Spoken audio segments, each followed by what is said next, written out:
code. Now this is gay code. Ow. I'm Isaam Sharef, and you are watching Gay Code. And in this episode of Gay Code, we're talking about bisexuality. You want the pussy or you want the dick? I don't know. Ooh, gay film classics. Little Latin boy in drag. Why are you crying? Crystal Meth, T, you know, the T girls. I'm not my choice of drug. So. And stereotypes. And big tits is always a topic. Gay Code. Popular.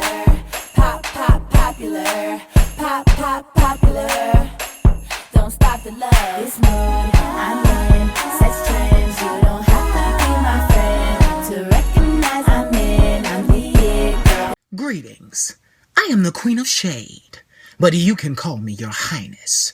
The topic this evening is Tina, and I'm not talking about the legendary performer. This is Gay Code. What's love got to do? Got to do it. What's love? The secondary emotion. No, girl. Crystal Meth. Okay? These kids, everybody's smoking clouds. You go on Jack, cloud surfing. Everything is cloud emojis because they're doing Tina, bitch. Hurricane Tina. Oh my god, I did not know that Tina was slang for crystal meth. Where did they get that from? Honey. That's crack. That is crack's cousin. That's crack's sexy cousin from down south, Tina. Oh, didn't know that. But no, I'm not familiar with Tina. I mean, I know I'm skinny, but damn, give me some credit. No. Tina, crystal meth. Okay, I guess it makes sense. Anytime I see a T in anybody's profile, your name could be Terrence. Bitch, just leave the T out of it, Aaron. If I see a T, I'm blocking that ass. Tina is like the nice way of putting it, for really understanding like what it really is. All I know about Crystal Meth is Breaking Bad. Did he do Crystal Meth or did he deal with Crystal Meth? I learned about crystal meth from Quiz 4. Unfortunately, I did know that Tina was like a slang for crystal meth. I don't know how I know that. Oh, I do know. I had a friend who was on crystal meth. Oh, I would never try crystal meth. I heard it's like zombie apocalypse. Like you get craters in your skin, like literal ditches in your skin, like on your face, like your teeth falls off. Like it just looks like you're you're a part of the Walking Dead or something. Different looks across the board. I've seen folks with like the jacked up, old Fergie face. I've seen folks, bellies and all, looking healthy, like Amos in the meal. Like, I'm a little bit too vain. If I know some shit is gonna give me liver spots and take my teeth out, bitch, I don't wanna try it. Like, I'm good. First of all, I'm extremely too light to ever even contemplate using crystal meth. Yeah, Crystal Meth takes on a lot of different faces. So you never know who's really doing it until you see them doing it. You're like, huh. I didn't do all this work for real. See this? God, and then it's always the most attractive people that you would never think do it. I'm born and raised in Brooklyn, New York. We don't know nothing about that. We don't. I'm not my choice of drug. So. We don't give you the same kind of cloud that Crystal Meth do. The cloud is blue. Don't ask me how I know this shit, Isaam, okay? Because I don't do Crystal Meth, okay? I don't do chemical. I'm an herbal guy, honey. Mama does all the time smoking, honey. Absolutely, why not? But not. Yes. Pass, pass. But anything I gotta break down and crush up and then put it in a needle and light it up on a spoon, girl, no. A rock, no. I'm good. See, I don't really hang around those type of people, so at least I don't think so. I mean, there was a lot of like crazy white kids when I was in high school, what I think might have been on like some heavy OD drugs, but I don't think nobody was really messing with crystal. I learned from the New York Times story that I helped my friend with is that it was brought to the brown people from the lighter people. Like the pilgrims, like the people Isaam's complexion. Y'all better stay away from crystal meth. The black kids and the Kiki scene. The Kiki scene, they doing the crystal in the meth. Not that black gays don't do drugs, and I'm saying that, not saying that all white gays do drugs, but No, black folks are doing it, and they're doing it in large numbers, and you be very, very careful of what you're doing. You'd be surprised how many people actually are doing crystal meth. There are so many people who you go to their pages on their profiles and you see PMP. Party and play? No, what is that? That's a club? Meaning they doing crystal meth and they fucking. It keeps your dick hard. It keeps you up all night. You can fuck until next week Thursday if you wanted to. Like, I wouldn't even want to fuck with somebody who's on crystal. What if their teeth falls off in your mouth or some shit like that? Or their dick falls off while They can fuck for hours on crystal meth, bitch. Crystal meth have them ready to fuck and fuck all day. They ready to fuck for hours, days at a time. Bruised penises and everything. And they get like overly sexual and like they're open to anything, which is the scary part to me, because it's like if you're open to anything, then you can probably catch anything. Don't do it. Just don't do it. Just don't. You have to use crystal meth in order to get your dick up or even to enjoy sex. I don't want no parts of you. I want you to be able to fuck and fuck me good without the help of crystal, Viagra, weed, alcohol, anything. I want your dick to be hard because you're attracted to me, not because you're high on fucking crystal meth. Okay, this is my thing. All the beautiful people that are in our community. We have so many gorgeous people inside and out. When we put these drugs in our systems, it just steals our beauty. Bitch, just don't do it. I mean, ultimately, like, there's so many other things that you can do, like, that's the extreme. Like, pop a molly, you know what I'm saying? Smoke some weed. No reason for Tina. But when you kiss somebody who's doing crystal meth, your lips feel numb too. I'm telling you. I'm not telling you from experience. Cut that out the film. You know, fuck, suck, take dick in the butt, sniff a little, take a little ecstasy, do a little molly. You know, have a drink or two. Weed is not expensive and it's good. It makes you mellow and calm. I'm very approval of that. Like, so stay away. It's not good for you. It's not. Well, crystal meth, that's a hard drug. Hard. That's like, it's a rock. It's like crack's cousins. Like crack, crystal, like sisters. And either way, it's not the good way. Just saying. Hey, what up, everybody? This is Terrell Ross from the hit web show Triangle. And today on the Gay Code, we're going to be discussing gay film classics. Enjoy. Ooh, gay film classics. We have a little piece of us that want to identify with something. Imitation of Life. You seen that? No, I haven't seen it. That's where it starts. I don't know why it starts there, but maybe it's my mom and I watched it like every Sunday and just sat there and cried. When that girl didn't want to accept being black, she had to pretend to be something else. She wanted to pass as white, like a lot of people pass being straight. You know, then she comes to the end and she has to deal with the reality of who she really is. Oh my God. Her mother died. She didn't really have a relationship with her. But then the daughter who was with her, and she's like the darker skinned one, she was just like, that's my mama! I'm sorry.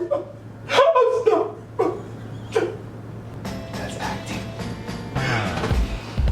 It gets you every time. Chills. Like, that movie was just so sad. Baby. Okay. Mommy Dearest is one of my classic films that I think all white gay men watch. I haven't seen Mommy Dearest, no. No wire hangers! How much of that have I taken in my own life to make sure I wasn't getting fucked with anywhere on these streets? I'm not having, don't fuck with me, fellas. I'm not doing it. Ain't my first time at the rodeo. we can grab punchlines out of them. That's, I think, one thing. I knew you were going to find boys and the booze. And when I tell you, baby, I fell out because I know where the boys and the booze is at too. That's where I be at. Where the boys at? Because queens, especially drag queens and performances, honey, Mommy Dearest is one of the fiercest things they use always. Well, the Wiz is one. What is everybody? Black, no shade. I want to be seen and clean. But one of my favorite gay classic films is School Days. Wow. It was so gay. No. See, guys, I'm so unexposed. I don't wanna be alone tonight. Yes. I'm not supposed to love you, right? You know, they had theatrics. They had on mermaid dresses, singing songs and throwing their hands, and then they had the boys, you know, marching around and licking scalps and, you know, gay shit. It was like a ball. Paris is burning.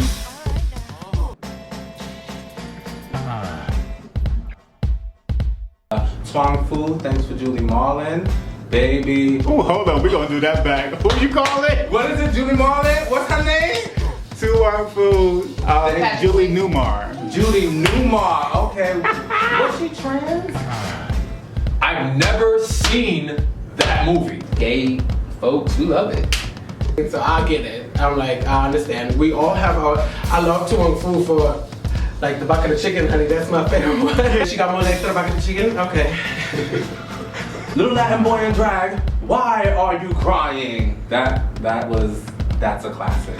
Watching these men, especially in Twang Fu, like I was very afraid to be gay as I was in this fucking clear closet. I'm like, I'm straight. And watching trans or drag queens, I was very afraid of them as a kid. So watching this movie, I kind of identify with the pain that they were going through. Like wanting to be accepted, wanting to go, going into a small town and having to hide who you are, even though everybody knows your T.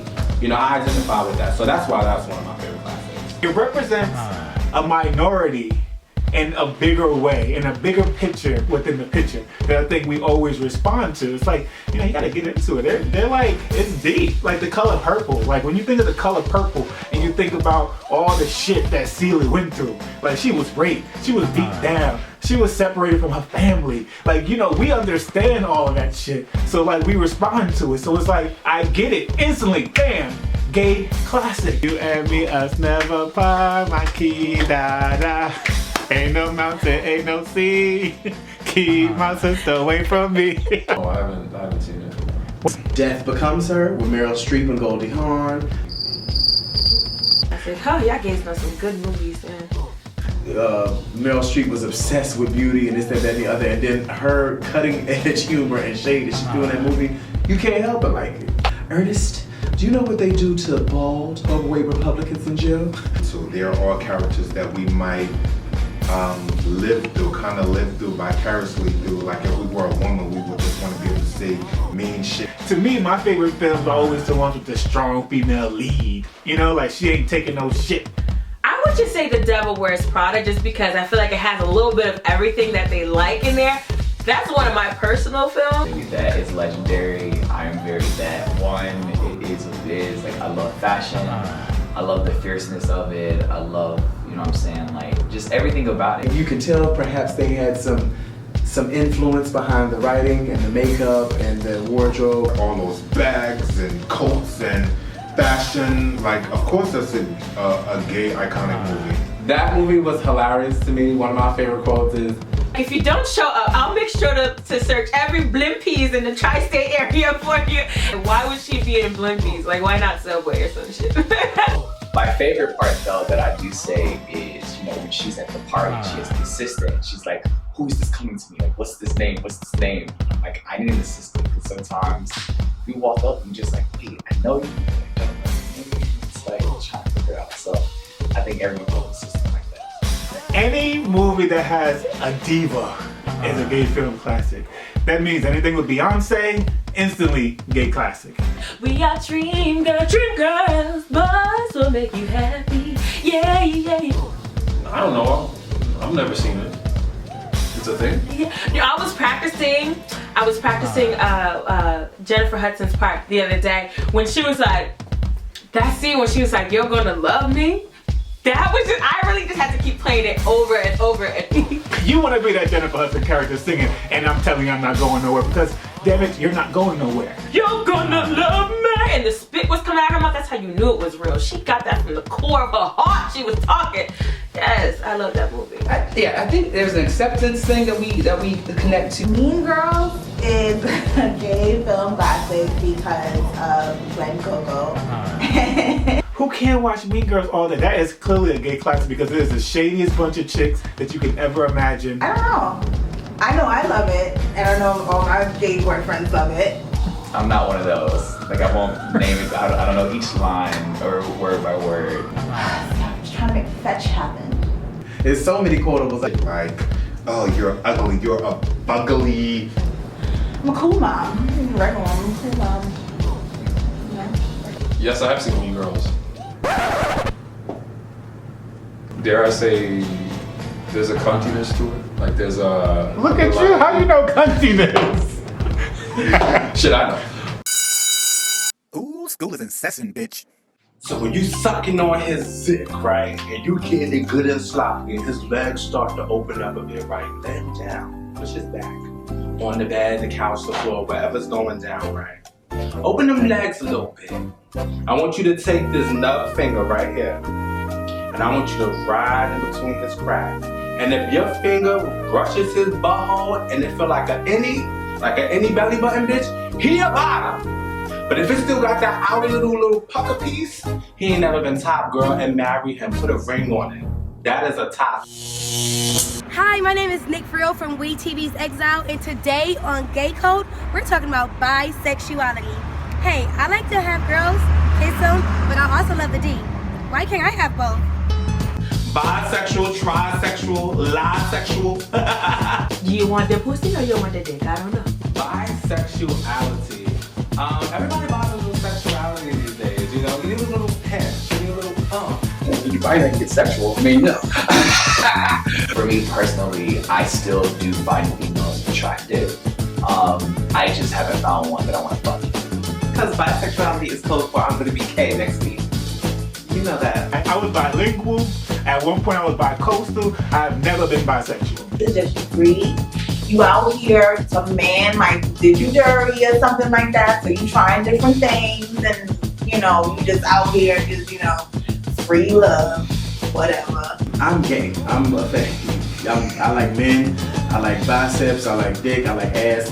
That ain't gonna work. I have been bisexual for about 2.2 seconds. And then I was like, I need a man. I was bisexual in college when everyone knew I was gay, but I didn't quite know. See, I think I said I was bisexual when I first came out because I wanted to have a stroke. So I figured if she thought I was freaky, that'd be better than saying I was just flat out gay. I think I attract bisexuals because I have like this mama shape. It's about being mama, Mama got breasts, she got ass. They see her carrying the groceries. The trade like to eat, baby. You got to feed the trade. You got to be ready for that trade in the winter, summer, spring, and fall. I'm as fishy as they call me, but I'm not a girl. You know what I mean? So people have a natural preference somewhere that falls along the spectrum of so many wonderful beings, whether it be homosexual, whether it be asexual, whether it be pansexual, sapiosexual. There are so many ways that people are now comfortable identifying themselves. So bisexuality falls in that spectrum. I really feel like people give bisexuality like a bad rap. And it's not even the bisexuals you should be worried about, it's the pansexuals. Those are the people who will tickle anybody's kiddo little everything, okay? What? I describe myself currently as hetero-flexible. Hetero-flexible? What does that mean? Does that mean that you're straight but your legs can come all the way back? Okay, 2008 bisexual, 2014 US straight gay. So hi guys. I'm hetero-flexible, so yeah, it's a thing. As long as you don't cheat on me, I'll cut you. But bisexuality to me is like the gateway drug. It's like the right before you're actually gay. It's like, you need a little bit of the cootie cooch or the dingy thing, and then it usually happens around 17 to 24. That's when you're bisexual. I was raised like, man way, boys and girls will like you. And you might like boys and girls. Just don't hurt nobody. Okay, bisexuality, get your life. It must exist, it has to exist. I just have very few examples. I find women attractive, however, I don't want to act on it. I've slept with women. I even actually had a transgender experience, which wasn't planned. I don't know about you, but a lot of the Bush Queens, we go through a midlife crisis every now and then. When niggas ain't treating you right, you just be like, fuck it, fuck everybody, fuck the world. And then I had grew my natural eyebrows back, so you couldn't tell me I wasn't trained up. I knew when I said that, but I fucked up. But I'm not closed-minded to think about it. I did bisexual man. Beckers can't be choosy. There's only one booty hole that you need to be up in, and that's mine. Like, we're not gonna share booty holes with another man. Either you want his or you want mine. Which one you want? I think a lot of people think that it's okay for females to be bi, primarily because I think that's what society is taught. Because straight men love the idea of, having the girl-on-girl action. And so it's always been just, through time periods, history, way past. It's always been, they like, oh yeah, in my in my tub, my hot sauna, in Roman times. Yes, I want you to kiss each other like that. Now kiss me. Now kiss me. Someone told me this before. A true bisexual is able to cut one off when he is with one and one off when he is with the other. So that's the true meaning of bisexuality. It's not have your cake and eat it too. And most bisexuals, they'll tell the men that they sleep with that they're bisexual, but won't tell the women. If you're gonna be bisexual, own that shit. Be bisexual and claim it. There's like a difference, a clear definition. If a dude like a penis, he is gay. There's no ifs, ands, or buts. A girl like the vagina, she's just playing. She in college, she's a freshman. That's what it's like. She's a freshman in college. She'll get out of that phase. All men are bisexual. That's my, I'm talking from experience. Unfortunately, in our society, a lot of people are not comfortable with themselves, so they're prone to hate. But as we know, that's most of them in the closet or just kind of negating what feelings might be natural to them. But because society has these norms, unfortunately, they feel uncomfortable in their own shoes. This is a man's world. You like ass, you like dick, you're gay. Giggle. What's up, y'all? This is Darnell Thomas from Mike.com, and you are watching The Gay Code. Today's topic is gay stereotypes, or the things we say, the things we think, the biases that may or may not be true about LGBTQ people. Gay stereotypes. Where can we begin? Okay, don't start me on the stylist bullshit, okay? Everybody's a stylist because they shop at Zara and H&M and can put a little two patterns together. Y'all not stylists, okay? Gays are stylish, but they're not stylists. Because every gay can't dress. And that's another stereotype of all fabulous, because I know some girls that be having run-down shoes and don't be on it, okay? So we're not all super fabulous. We all don't like to shop. We all don't have coin. I do, though. Yes, Miss Thing. You know, gays have to be so feminine and flamboyant, or girl this, girl that, or wear handbag, lipstick, and X, Y, and Z. We come in all shades, all styles, and some of us are just gonna be the stereotype. And some of us are just pretending we're not the stereotype. You'll know who you are. That fitted, don't fool me, boo-boo. People do not believe that there is a masculine gay world. People really assume once you say gay, totally feminine. Yeah, I don't buy into that. I accept people as people. However you present yourself, cool. And if you happen to tell me, oh, I'm this, oh, cool. You have to be in the arts or the theater. You are thespian. Not lesbian, but thespian. Love Liza Minnelli. Don't get real old school about stereotypes. Alright, so that stereotype that all gay guys are promiscuous is one of the ones that I absolutely hate. Now, I'm not saying it's not all the way true. But we want to steal all the men. Listen, if we have an agenda we want to steal, it will be a crime out of opportunity, okay? If they don't give us the chance, then we can't take it, okay? That's one stereotype I don't understand. We don't all want the men. They want us because we're fabulous. That's it. I feel like the LGBT community is now the Latin explosion of 99 and 2000. Remember that? When J-Lo, Mark Anthony, Ricky Martin, Enrique Iglesias, they was all on the scene. Everyone's like, living over here, now everyone's like, Caitlyn Jenner. Before I transitioned, I was the stereotype down because this, what you see before you, is what I've always felt. But it's that we also have stereotypes that are being created for, I guess, ratings and shock value and things of that nature. So We all don't do hair. Well, no, a lot of us do hair though, and makeup. That's true. A lot of my friends, because we're creative, so we like to be free. Especially like I live my life that way because it's like I'm free, so I can be creatively even more free. We're not afraid to push the envelope. We're not afraid to go that extra mile and just be different. If you're gay, you have to be an artist. You can't be like a financial banker or like a architect. You can't do any of that stuff. No. You have some gay men that are construction workers, transit workers, executives, gays run the world. Gays go from being Olympians to fucking drag queens, to cross-dressing transvestites, Whoever you are, if you embrace it, get your life. And if it's whether it's a stereotype or not. Like ultimately, at the end of the day, like I'm just me, and it just so happens that I like guys. I know when you get home, y'all having a house pageant. Stereotypes, period, like they exist, right? And as I said before, I had my ignorances in the past, but when you become older, you know, you learn about life and you get acquainted with certain people and they teach you and you are corrected in your past ignorances and you become a whole and you become, I think, just a better person. Nasty! What's up, y'all? This is your boy King Robbie, aka the Black Bearded Jesus, and I am that boy of them boys from Social Life Entertainment. And I want to just bring something to you real quick. Pleasure 2016, held right here in Philadelphia. Some of the hottest lineups of the hottest fucking parties of the whole fucking year. What's up? So, Friday night, April 29th to Sunday, May 1st, we start off with 1,000 plus sexy ass men running through that motherfucker. Then we got a day party on Saturday. Open bar, block party, all day long, leading up to the Fern Party for Pleasure 2016, leading into the finale on Sunday at the African American Museum. Come on, it don't get no better than that. And if you already know us, you know how Social Life do, you know how Philly do, you know how Pleasure 2016 do, baby. So I'm telling you, be there, party with me and my boys of Social Life Entertainment.